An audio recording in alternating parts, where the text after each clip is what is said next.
I posted a picture in the group chat like it was a stack of money, like I was a rapper, like. But no, Chainsaw Man is by far my favorite, at least my favorite manga of all time. I'll be able to know if it's my favorite anime of all time if it's done well, but I still don't know if it'll be able to compete with Code Geass and some of the top ones. But man, is Chainsaw Man absolutely phenomenal. But I know this video definitely ain't spoilers because I watched the Trash Taste podcast and I know that Gigguk has not actually read or Chainsaw Man, so I don't know. That it's talking about Chainsaw Man's author is insane, so I don't know if he's going to be mentioning much about Chainsaw Man, but I know that Fujimoto is I believe it's like Tatsumaki Fujimoto, that's the author. He is an absolute monster, and his idea, like the reason he came up with Chainsaw Man is because he just sat there and looked at his producer one day and said, wouldn't it be cool if like someone pulled a ripcord on their chest and the chainsaw came out their head? And it's like, how do you think of that shit? How do you think of that shit? So, yeah, Chainsaw Man, new Gigguk video. I am very, very excited. And before I get in the video, like, subscribe, do all that stuff. I'm only 2,500 subscribers. I'm back, better than ever, and I'm loving it. Let's get back to this. Chainsaw Man is a story about a man who's a chainsaw.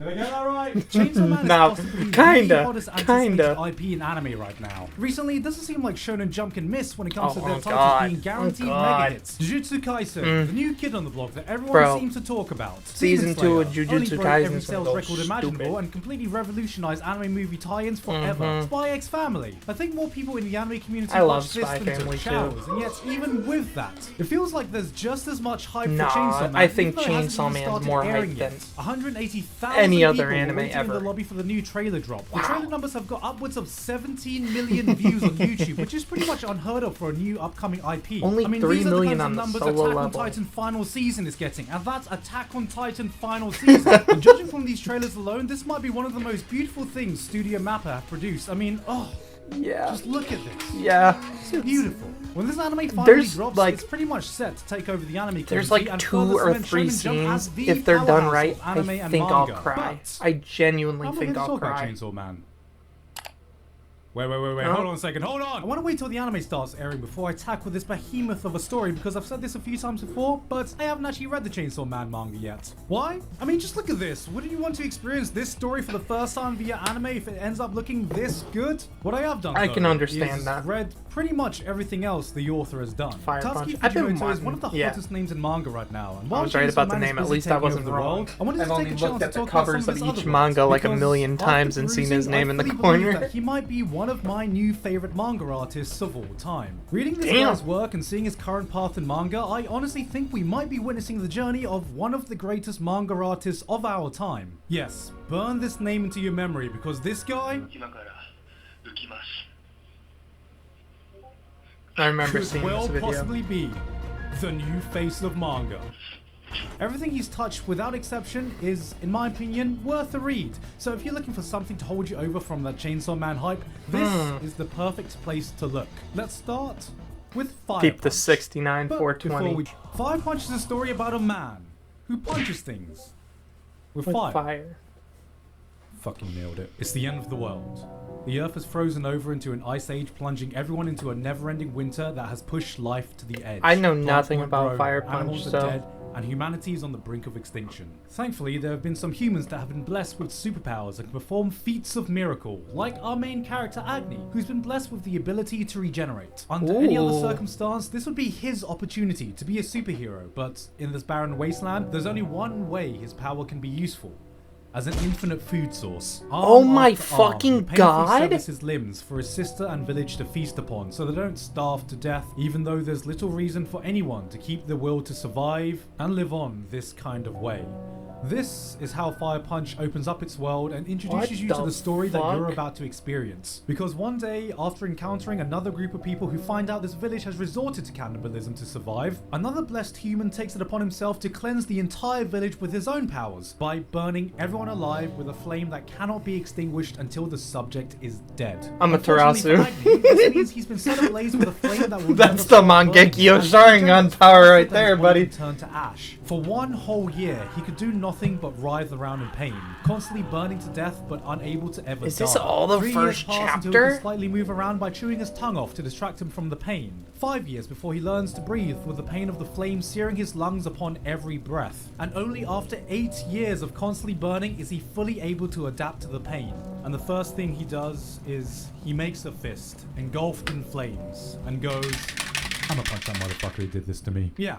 How's that? Oh, I would too. Story? I would too. Look at this man with a little spider bite. Was the little spider bite painful? Did it give you a boo-boo? Oh, that looks like a painful boo-boo. Oh, is the widow baby sad because his parents got shot and now he listens to My Chemical That's Romance? one of the most Widow baby, don't be insane sad. It's gonna origin be stories I've okay. ever Fuck heard. that. How about having your friends and family burned alive in front of you only to have your entire existence be in constant searing pain of being scorched to death every moment of your life? Fire Punch takes the superpowered, superhuman stories you know and completely flips it on its head. It reshapes and reframes God. what you think having superpowers would be like by dropping you into one of the most brutal and unforgiving worlds I've seen in manga. You got electric Damn powers? right. Fantastic. Give me a hammer so I can go around saving the world like Thor, right? Nah, No. actually, you know what? You can be really useful as a personal battery that people can use to power their homes. Firepower? Brilliant. We're going through an ice age right now, so heat's the one thing humans need. So let's just strap you down so you can become our personal industrial power plant. If you have powers, you're not just a human being, but a natural resource people need to expend in order to survive. And by That's God, are people going to insane. survive by any means necessary. This is a world without hope, and Fire Punch uses this as a vehicle God to dive damn right it. into the deep end to showcase some of the worst sides of humanity and the things people will turn to in times of desperation. I think We've I'm gonna seen stories start like reading before, this but tonight. Fujimoto manages to present them in a way that feels fresh and new. It's a I am dark, deep, this introspective close story to that catching somehow up to finds My time Hero, make some and then I got like kick-ass 4 action along chapters the of way Black as well. Clover to And catch even up then, to. he finds his Then I'm own caught up way to the do ones that I read things. weekly. Like, I don't know why in basically every story I've seen with superpowers, there seems to be this unspoken agreement that no more than 2 people will have exactly the same power. And if 2 people in the world do meet with the same power, it's just like, oh, hey, you know, I'm like the token fire guy in the story, so I guess we've got to battle to the death and stuff, okay? Fire Punch says, fuck that. Let's have a full-on slaughter fest with a room full of Wolverines who can regenerate and see who comes out on top. People here know what kind of That's powers exist and have fucking adapted cool. fighting styles that play to their strengths and weaknesses of the powers they go up against. To a regenerative, body parts can be a resource, a weapon to be used to give you an advantage. Agni gets impaled, fucking chops his own head off midair so he can regenerate faster and get back in the fight, chucks his arm at someone and sets them on fire. Somehow in this world gone mad, Fire Punch still feels like it's steeped in realism. This is how people would fight, act, and live if shit like this actually happened in the real world. This is a story of nihilism in a desolate world with little reason to wake up That and continue sounds living. Where can you even fucking begin to insane. find Like, meaning in life? Was there even one to that- begin no, with? the title's Is it right. possible to find The hope Chainsaw Man in a author is place insane. of hopelessness? It's also a story of a guy who's been set on fire and punches people. It gives you such a unique feeling reading it because there is one big distinguishing trait I found with Tatsuki Fujimoto's work. It's fucking weird. Within chapter 1, Agni's Damn sister fucking is right. like, Oni-chan, do you want to repopulate the world with me? And I was like, oh, Fire Punch. I didn't realize Domestic this was the kind girlfriend, of fire baby. we were going to be starting with here. But, you know, luckily before Oh she my could God, light he the actually flames played of the incest domestic dumpster fire, girlfriend she just intro. became one. Ayo! One of the characters has an entire arc where they want to make a movie and cast Agni as the main character, which is like, okay. Another person meets a village doctor and he seems like a swell guy. He wants to save all the children and the dogs. Must be a good guy if he cares for dogs. And then out of nowhere, he's just like, so, wanna fuck my dogs? And that's like I almost said that out loud, but that's is just. a psychedelic acid trip that goes I more wanted off to the rails believe the that more wasn't pages the you turn, case. and I'm definitely gonna need another video to break this down because I need you guys to know. I can't be the only one to know what it feels like to be on Fujimoto's wild ride. If you think you know the direction this story is gonna take, you're wrong. Every time you think Agni's Damn gonna right. take 1 step forward, he takes 2 steps left and levitates up. This is not the kind of series that will make any kind of sense in the Oh, traditional man. way, but if there's one thing I will guarantee, it's that it'll give you an experience like none that you've ever had before. And that's something I feel emanating out of all of this guy's works. He's someone that takes normal convention and drop kicks it out of the atmosphere. Someone who Facts, isn't afraid though. to throw in some batshit insane things into his work, even if he knows the general audience might not understand it. Oh yeah, Fire no, Punch people was a don't melting pot understand of some raw of the shit ideas that from a happens in talent that had Chainsaw yet Man, been man. refined. It is far from the perfect manga, but through the unhinged madness, I could tell that there was something special behind this vision. And I think Fujimoto learned a lot of lessons from this, because his future work would only grow to be more polished while maintaining his unique, insane style. Obviously in Chainsaw Man, but also in his one-shots, namely Look Back and Goodbye Eri. Most manga one-shots you see are around 50-ish or so pages, acting like an extended manga chapter, and yet this guy somehow had the gall to do two very notable one-shots, one being 143 pages and the other being 200 pages. That's not a one-shot, that's an entire fucking That's manga a volume. which That's a I volume. believe in the mangaka world we refer to as absolutely fucking cracked. But it was in reading these two titles that changed my perception of Fujimoto from just being a talented manga artist to being an absolute genius. Both of these one-shots tell stories you may be very familiar with. Look Back follows the life story of doesn't two actually have manga page artists numbers. that become Why did I friends, think these and would have Goodbye page Eri is numbers? about dealing with the grief at the loss of a I'm loved guessing one. that's But like they that both thick. take their own very Probably weird like 100 turn and with something their chapter own weird pages. Fujimoto flair that will take more time for me to describe than for you to just go ahead and read them, so please just go fucking do that. They're both available on the Shonen Jump app, Oh yeah, and no, I there's guarantee 200 you're not pages, going to 171 find a better to way to start in the spend last chapter. 30-ish minutes of your life. What I realized is that Fujimoto has such a unique style of storytelling that feels almost intimate in a way. The man has a grasp of manga in a way others could only dream, and I think both these stories fully display what makes him so special. This is what it's like seeing a genius visual storyteller at work. He knows when to use dialogue and when to shut up and let his panels do the talking. Take this scene from Look Back.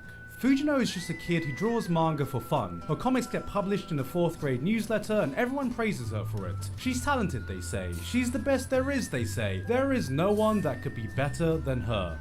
She is a manga genius. That is, until one day, another person her age publishes their art in exactly the same newsletter and completely blows hers out the water. Hers looks like an amateur scribble next to this mystery person, and everyone around her makes her know it. So, unwilling to take the L, she practices. Day in, day out, she works to improve her art. Before she knows it, it's years later, and she's looking at her new improved comic next to the same person who's also gotten drastically better in a way that she could never even hope to reach. Convinced there's no way she could ever compete, she gives up on manga. And so time passes, and eventually she reaches graduation age. Her teacher asks to deliver a diploma that belongs to this mysterious rival that she never met. And after reluctantly going along with it, by complete chance, they meet. Turns out her rival was another girl that was a complete shut-in all this time that focused on nothing but art. She finds out that her rival was actually jealous of her and her storytelling skills, and on top of that was even a fan. After asking for an autograph, the other girl, the rival, the person that in Fujino's mind she could never hope to compete with,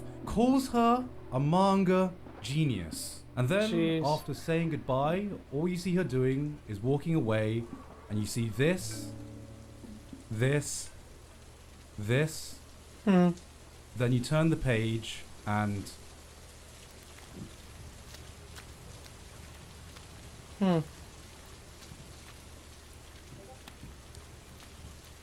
It's rare to see such a mastery when it comes to visual storytelling. You can feel a wave of emotions shifting and turning in a way that's normally impossible to convey on a still page. Joy, pretty good. excitement, validation, vindication. This didn't feel like I was reading a So manga. I just sat there It and I felt was like just I was watching a movie, compelled, not with rough just- storyboards, but with I got real lost actors in it for a conveying their minute. subtle emotions. And that's the magic of his work. His art is able to portray such a range of emotions and impact. One panel could be a silly character He's making a using dumb face, panels and then from the next could be a newest beautifully Chainsaw Man haunting chapter. existential I haven't nightmare. read it, The kinds though. of panels with such striking imagery that it will be burned into your psyche for years, decades, That's for your life to crazy. come. It's this Chainsaw ability to Man's art switch is on and off at a insane. whim that makes Fujimoto a master. We are just puppets on his stage, with our emotions tethered to whatever he wants to express. It's and all this kind on of full interesting display how his in characters all Goodbye have a Eri, sort which of is similar one of my art favorite style pieces kind of of thing. short fiction I've ever read. The manga focuses on a boy trying to come to terms with his mother passing away from cancer, and he does this by making his own movie that he films with his own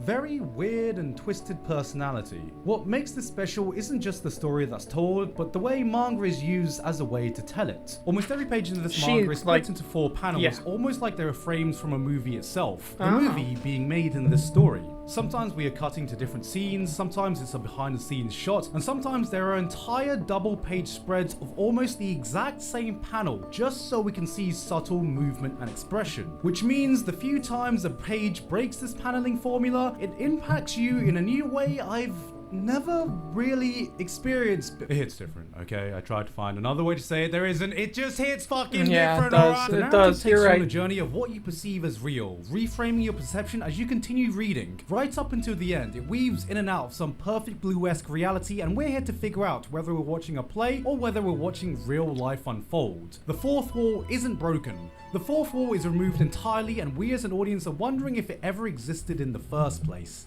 This isn't a manga. This is an indie film that's been playing inside of Fujimoto's mind, and we've been lucky enough to get front row seats at its screening. Somehow, he's made cinematic manga a thing. This one shot packs more emotion in these 200 pages than most manga do in their entire run. There are That's twists, there saying are turns. something. There's that same Fujimoto weirdness that takes you to a I have place no you never idea thought how the he story has would go, but this at the end much of it all, props there to is a give him, message, and he loud still clear, that sits there and culminates goes, in a final panel that blew I don't know how you me can hold away. yourself back This from was, in the simplest of terms, reading a Chainsaw Man after masterpiece. that. If it was a real screening, I would have stood up and given a standing ovation. And that's why I don't think I'm overstating it when I say Tatsuki Fujimoto could be one of the future GOATs of manga. It's rare that I think you see he already such a raw is. talent in I any think field, people and have we are already just now seen witnessing the Chainsaw start Man of his is journey. like- I'm very surprised Yeah. Chainsaw Man blew up as much as it did. Telling me his work would be something that appeals to mainstream audiences would be about as surprising as telling me that David Lynch is directing the next MCU movie. But at the same time, I'm really glad that it did, because behind all this craziness, behind all the weirdness, behind all the batshit insane ideas, there is a raw desire for expression. You can feel Tatsuki Fujimoto's pure passion for storytelling bleeding out of every single panel he does. Some of it may be pretty out there, but through it, I sense a conviction like no other from someone who's so unwilling to compromise on his vision, even if it means having to stick the middle finger to popular convention. And all this sets the stage for the Chainsaw Man anime to drop, as the wider world can get a glimpse of the face of a new manga juggernaut of our time. After this point, you have to have read Chainsaw Man. Because I'm going to explain why I personally absolutely love Chainsaw Man. And Chainsaw Man really, it clicked with me. On the front surface, it gives you a very shonen vibe. Denji, down on his luck, he has this goal in his mind to pay off his debt and do all this stuff. And live a normal life. And then he gets Naruto Uzumaki'd, Itadori'd. He gets this monster inside of him, the devil, Pochita. Pochita's not really a monster. Pochita wants to see him do well. So in that case, he doesn't have to fight against the thing that's inside of him. The same way that Naruto had to fight against Kurama and Itadori had to fight against Sukuna. They had this monster inside of him, and instantly he got this power, he got this attention that he wanted, he paid off his debt, and instantly he gets what he wants. And he gets everything he wants by like chapter 4. So you sit there and you're like, I wonder where this is going to go. I wonder where this is going to lead. I didn't like that for the first part of the story because I felt he had no drive and everything else was just playing around him. But basically the entire story of Chainsaw Man is this kid trying to self-discover himself. Someone who never had anything in his life finally had the ability to basically have anything he wanted. And it was just him trying to be like, what do I want? Now that I have a normal life, how do I live this normal life? What is a normal life? What is it like to do that? But he realizes really quickly, being the Chainsaw Man devil and working with the Devil Hunters Association, he can't have that normal life. So he tries to settle with what he has. And you find him loving Aki, loving power as not like a brother or sister, but not as a, and with power, not as a relationship and stuff. Because at the beginning, he was horny. And then he realized later on down the line that it's not all about that. And it was really like a maturing story. It was a self-reflection story. And once he realized what he cared about, his friends, the people around him, then all of a sudden he gets it all taken away. And when he gets it all taken away, it is one of those things that really just hurts. And but when you look at it in Denji's perspective, he never had anything. So for him, he must have thought, is this, maybe it wasn't meant to be then. I know he like sat there and he did what he needed to do to bring it back. But one of my favorite things of all time is the whole idea of the Makima reincarnation. When he sat there and realized, like, I'm just going to accept it. I'm going to accept that this is the next step in my life, and I'm going to care for this child and make sure nothing goes down. At that moment, Denji finally found his purpose. And all it took was for him to get everything he wanted, then lose it again. And then he finally found a goal in life. And it was to take care of this girl. And that's at least the way I took it. I find Denji's story arc to be phenomenal. I like Power. I like Makima. I like Aki. I like every single character that was in Chainsaw Man. Chainsaw Man is one of my favorite series of all time. So many badass moments, so many jaw-dropping moments, so many great character development moments. I think, you know how like IMDb has like the top 100 episodes of all time, and like Attack on Titan's up there, and like Breaking Bad. I think the episode where they go to the theater and they watch movies all day until they eventually find one that hits them, and then in what's it called, in the heart, and causes Makima and Denji to cry and makes them go, so that's what a real story is. That's going to be one of the highest rated episodes of all of anime. I'm calling it right now. Like, that whole character development moment was so strong. But yeah, I've been rambling on for too long. Really appreciate y'all for coming, watching, doing all that. And with that, I'm out. Peace.